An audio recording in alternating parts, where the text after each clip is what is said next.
can come even closer, it's not a problem.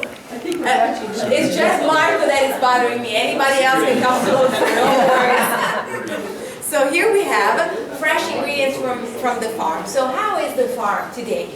Today we have 250 acres. 50 acres are vineyard where we have all the grapes almost ready to be harvested. 50 acres of grains that we make our wheat, barley, spelt, and some flour. Wheat is right here in our flour. And then we have 50 cows that we are going to see, rabbits, chicken, and pork, pigs. And we have a little garden area with the vegetable, the fruits production, a little saffron production that is an old spice coming from the medieval time, eggs from our chickens. What else we have? This is all our farm. 3,000 olive trees all around the farm, all around the property. We're going to see those. Now we have, okay, eggs, very easy to see which one they are from our chickens. And then we have two different types of flour. So you see how simple the ingredients are today. How simple is the setting today?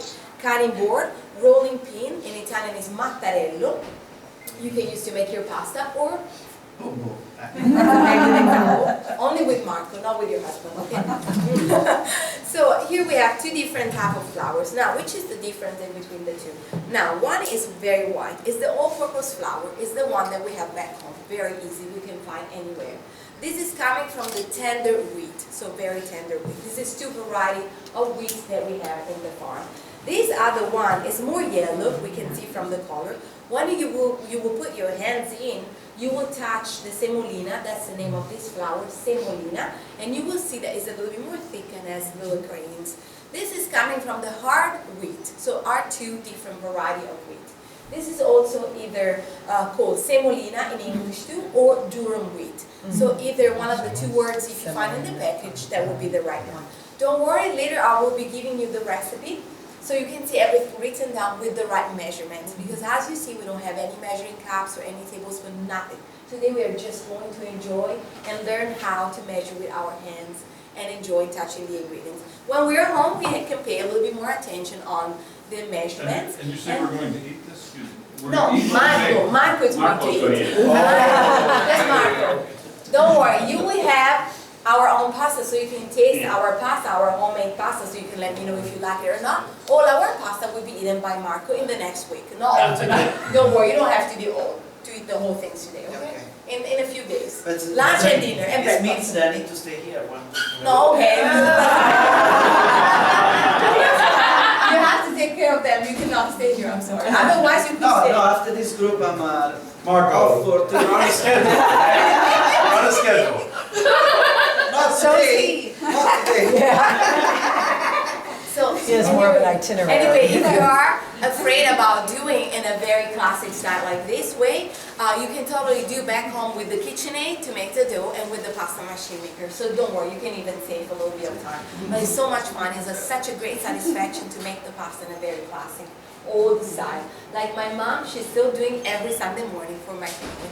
For the restaurant, we cheat a little with the KitchenAid and the pasta machine. Don't tell anyone. So here we are. We are going to use our hands to spoon the flour, two full hands of the white flour, like this, and not two full hands of the semolina. Why we don't exaggerate with the semolina? Because it's a little bit more thick. So we don't want it to make our dough too tough. Now, just to give an idea, like all-purpose flour, as you know, is used for everything, like cookies, pasta, bread, pizza, cake, many different recipes. Of course, using different ingredients, different recipe, but it's almost used for everything. The semolina is the one that is used to make the pasta. You know the dry pasta that you buy at the grocery, just to mention like a famous brand like Barilla. The dry pasta that is done with water and semolina. So the semolina is more specific for the pasta. And it gives a beautiful, nice texture to the pasta and a beautiful yellow color. So that's very nice. We blend the two flours together this way. And we create like a little mountain, like this. And then a little volcano. The whole of the volcano, right here in the center, needs to be large enough for 2 eggs. Now, today I'm going to do with 2 eggs. If you don't want it to have too much hard time, you can even do with 1 egg. It's not a problem. So I break the 2 eggs inside. 1 and then 2. Here we are. You see I have enough space for both the eggs. And then with my fork, I start to beat the eggs in this way. Same way I'm doing like scrambled eggs or I'm doing an omelette in the morning. I'm moving the fork from the bottom to the top in a circle motion like this, pretty fast, so I can beat the eggs very well. Now, this time, sometime we have volcano explosion. If that happens, don't worry, you have this hand that is ready to help you, and you can rebuild your volcano with an engineer work. Here we are, and everything is safe. So at the beginning, the eggs are a little lumpy like this. Don't worry, because little by little, they will become more thick. And every time you are moving the fork, even if you don't pay attention, you're talking or doing something else, you are touching with the eggs, the border of the volcano, and you are adding more flour, even if you don't pay that much of attention.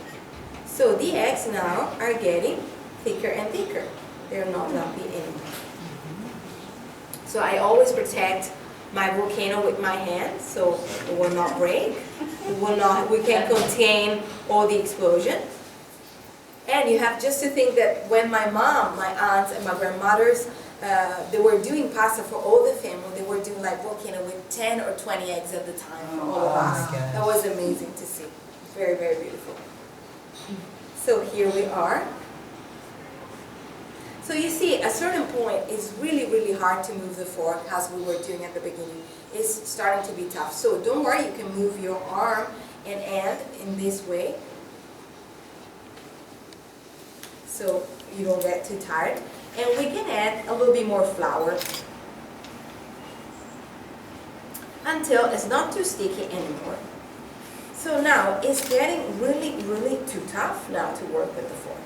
I cannot do this anymore. So it's the time for us to work with our finger. It's the time to put our hands in there. Now, since we have a lot of flour, if you remember we didn't measure, it's a very good idea to save a little bit of flour on a side. This is also good to do even if you measure everything, because there are a few elements that can change the consistency of your recipe. Let's say the humidity, if you're using eggs from the grocery or from a farm, there are a few things that can change. So always a good idea to save a little bit of flour. Then I sprinkle a little bit of flour on top of the eggs so they will not stick too much. And then very softly, very gently, I start to do a little bit of pressure with my finger in this way. And I start to create my dough, and I start to work my dough in this way. Basically, the way I move my hands is very simple. I do a little pressure, and then I fold back. A little pressure, and I fold back. And one more time. I always try to have like a little bowl like this. And how we know when the dough is ready? Well, first of all, I'll let you touch this one so you can see and squeeze it a little to see the consistency. And then if you're not sure, let's do an experiment. We touch and it seems not sticky. Well, pretty good. So we think maybe it's ready. Okay, let's double check one more time. We open a little, like we break in two, and we touch again. And see how sticky and wet it is. We cannot work with the rolling pin yet. Absolutely. It's I too thought sticky. you're supposed to throw it on the wall if it sticks. This is when you cook the Oh, pasta. Like the man, all these spaghetti after you years. cook the pasta. All these years I've been throwing the dough too. Oh, Our kitchen's quite a mess afterwards. I want to see your walls. yeah, I would like to see that too. So now, since the dough is not too sticky anymore, we can even work with both of our hands. Now we are using the palm of our hands instead of just a finger, so I can do a little bit more pressure. So basically, I do the same thing. A little pressure with the palm of my hand, and then one more time. And then I fold back this way. Every time that I feel I finish the flour, I add more flour, and I keep going. Basically, I'm kneading my dough in this way for a few minutes. I will let you touch very soon this one so you can see how is the consistency. Usually the kids, they have a easy time because this should be like the same consistency of the Play-Doh. Very similar. I know Marco used to eat Play-Doh, but instead of the pasta. I still do. This is not. I'm not the only one. See, I was nice when I said it was looking at the eyes. I'm adding just a little bit more flour because I feel it's a little bit more It sticky. became red, look. I'm going to say that. Change color.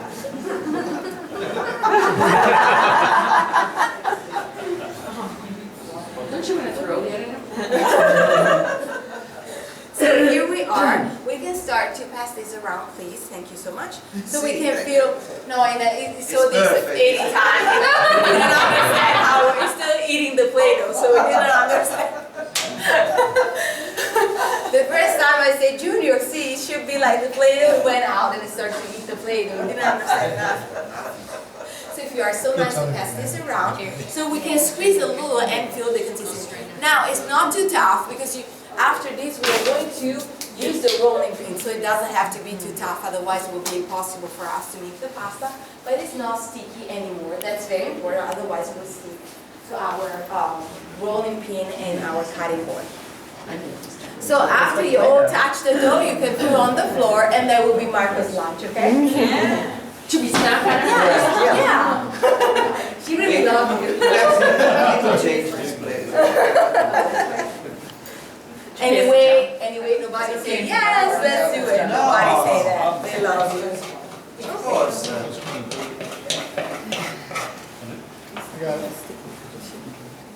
Okay, when you have done with the dough, I'll need a bag. I'll need Marco's lunch bag, please. When you finish. He's really hungry? Yes. That's right.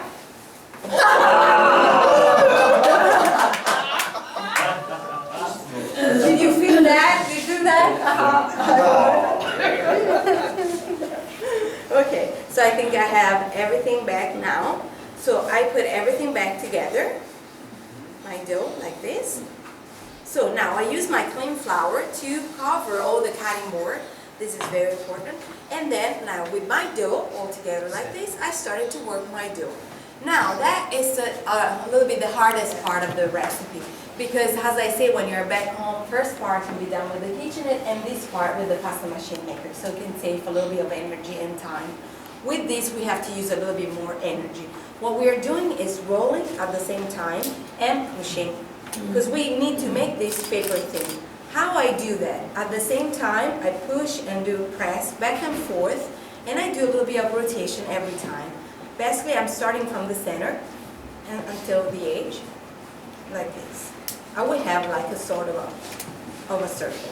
Now, why this is a little bit more tough? When you do a pie crust, for example, this is way tender. Like in 3 or 4 rolls, the crust will be ready.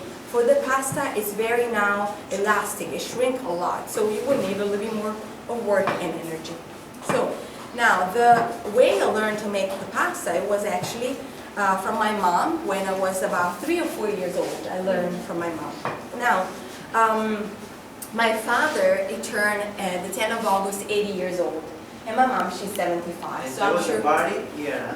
Yeah, we make a little party like with the fireworks and everything for my dad. I wasn't We really- invited.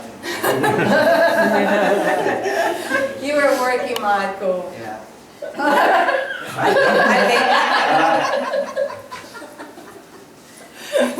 So anyway, there is a little bit of difference in between me and my parents. I mean, I look younger, right? Yeah. No, but the reason because I'm the third of a 3 daughter. So they really think a lot in between the first daughter and the other one and the other one. So they had the first daughter and they say, okay, we could do better. So they wait my bigger sister. Then they wait a few extra years and they had the second daughter. They say, okay, now we are doing better. And then they wait a little bit more and then they had me and they say, okay, perfection, we can stop now.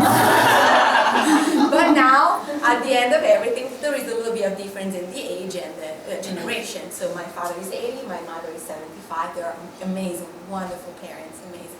But they're coming from different generations, farmers, poor farmers. So they're not the type of modern parents that they stand there and teach you what to do. You just need to run behind them and learn as much as you can, as soon as possible.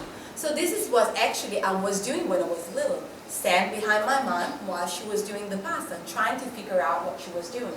So you will see also when you will do your pasta that when you roll the pasta, you're not moving just your arm and your hands. You move the rest of your body because you use a lot of energy, so you're moving everything. So just standing behind, I thought, okay, I know how to make pasta. So I had my little miniature rolling pin when I was little. I was stealing a little bit of dough from my mom, putting on the side of a cutting board then put in rolling pin here and start to shake my body. Without moving my arms, because I thought that's all she was doing, watching from behind. I know that was the secret. And my mom and my sisters that were there, they say, Sarah, what are you doing? And I was like, I'm making pasta. And they say, that's not the way you have to do. You have to roll the pasta, not just shake your body. Her booty is big. So from that year, I understand that making the pasta is not that easy. I still believe that the secret ingredient is to shake a little your body. It really helps, but it's actually a lot of work. That's why Marco's standing. Yeah, I know, it's interesting where Marco's standing. Yeah.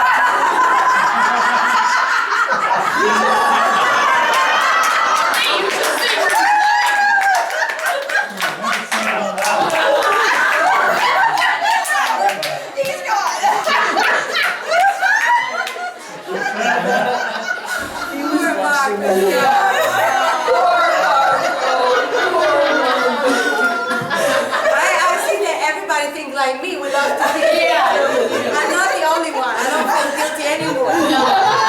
Oh, don't. Oh, don't. Yeah, he's, That I'm was fun. excited to get here today. I wonder if he walked back to the hotel. He was blushing on the way out. So here we are. We have to work this one a little bit more to make this very, very thin, paper thin. That's the reason why I was saying this is the hardest part of the whole making pasta, because it takes a few minutes and few energy. What we are trying to do is every time rolling from the center to the edge, but pretty fast, because you see how it shrink back? It's crazy, it's very elastic. That's the way it should be, you know, but we have to make it very, very thin. So here we are almost there. So paper thin is what we are looking for. If it breaks a little for any reason, like you have a hole or anything, don't worry, like this, you know. You can put everything back with a little bit of pressure like this, and then you roll it and you don't see anything else, because we are going to cut it no matter what. So we have to do even more thinner than this, but I would like to show you what to do next. So we are going to sprinkle with the flour, like this, and now we are going to fold. We are going to fold in this way. And now we are ready to cut our pasta. Now I'm going to show you how many different pasta you can make just from 2 flours and the eggs. I forgot to tell you, for any reason you don't find the semolina, the durum wheat, when you're back home, don't worry, use 100% of the regular all-purpose flour. It will turn out very good no matter what. So we start to make our pasta, and we cut very thin slice of pasta, like this, very, very thin. Remember to put your finger in this way when you're cutting, because we would like to have vegetarian pasta. And no finger pasta. And we cut very, very thin. You can go slower, not anything you are more comfortable. And now we are 1, 2, 3, tagliolini. Yeah. You are not ready. 1, 2, 3, tagliolini. Here you are. So here we have the first pasta. Look how pretty it is. Yeah. This is one of my favorites. It's Come a in, Marco, tagliolini. come in, you're missing the fun. I feel alone. Showing us. So This is the tagliolini. guy that wants to be on time every day. What do you think? You know? I stay here, okay? Yeah, it's a good place. So this is the pasta that we are going to have today for lunch, and we are going to enjoy this one with the green peas, zucchini blossom, and saffron. All the vegetables are in season right now in the garden. There is an explosion in our vegetable garden with a lot of vegetable, and this saffron is very typical. It grows in November, but it's a spice, so we have all year long, so it's very nice. Then, what else we can do? The most famous, the most well-known around the world, they're called either tagliatelle or fettuccine. So, are you ready for the tagliatelle or fettuccine? Yeah. 1, 2, 3. Woo! Here we are. So, tagliatelle. So, tagliolini, tagliatelle, and one that is very famous, popular in Tuscany, are the pappardelle. Pappardelle are usually the one that we serve with a little bit more heavier sauce, like wild boar sauce or white rabbit.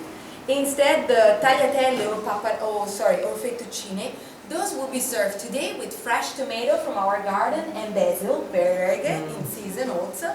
And also very typical to serve this pasta with the beef sauce, the bolognese sauce. This is another one. Ready for the pappardelle? 1, 2, 3, pappardelle! Oh. So just cutting in 3 different shapes, we already have 3 different pasta. Now, what else we can do with this pasta? Now, this, for example, can be the layer for the lasagna. All the pasta we are doing is still fresh pasta, it's not dry yet. So we need to dry at least for 2 hours, so from 2 hours on. For example, we can make it in the morning for the evening or 1 day in advance. And then we can dry the pasta. After it's dry enough, we can cook the pasta. For the lasagna or any other type of pasta, we throw it in the boiling water with salt. We cook for a few minutes. Then for the lasagna, we drain, we put in cold water, and then we put on a kitchen towel to dry. So after we drain also from the cold water. Any other pasta after we cook, we blend with our sauce. We mix with our sauce. For the lasagna, when they're dry after the cooking process, this can be the layer in our pan with the bechamel sauce, beef sauce, and Parmesan cheese to make the famous lasagna. What else we can do with our pasta? Let's say in our refrigerator we have our favorite stuffing that is ricotta cheese and spinach. For example, that's the most classic, the most popular. We put our stuffing inside, and then we're going to seal our pasta in this way. We do a little bit of pressure like this with our finger to seal both of the layers, and then we are going to cut the pasta with this.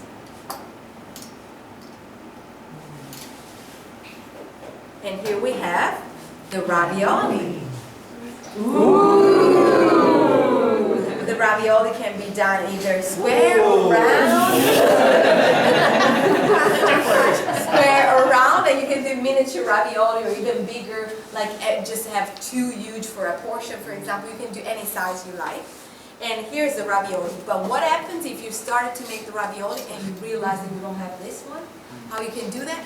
Run to the store, but the pasta will dry while you're doing that. So just cut it with your knife in this way.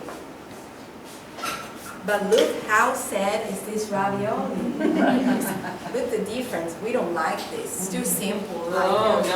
It doesn't deserve a look right now. So we have to find a solution for this ravioli. We can use our fork actually and make either a little decoration here, and at the same time we're sealing better our ravioli. And look now. Oh. Here's another ravioli.